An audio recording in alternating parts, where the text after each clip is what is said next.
जुन्नर विधानसभा 195 निवडणूक प्रक्रिया 20 तारखेला पार पडलेली, तर त्याचा उद्या 23 तारखेला निकालाच्या संदर्भात सांगायचं झालं तर आमचे मित्र प्रकाश हिरे यांनी अतिशय निष्ठेने सत्यशील दादा शेरकर यांचं काम केले, मी स्वतः शरददादा सोनवणे यांचं काम केले. परंतु प्रत्येकाला वाटतं आपला नेता निवडून यावा, आपला माणूस निवडून यावा, तर त्या संदर्भात एक थोडीशी पैंज लागलेली.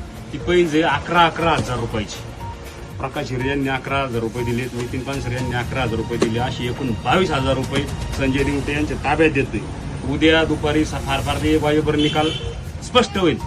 सत्यशील दादा शेरकर जर निवडून आले तर 22,000 रुपये यांना द्यायचे. शरद सोनवणे निवडून आले तर 22,000 नितीन पानसरे घेतील. तुम्हाला मान्य? ओके, धन्यवाद.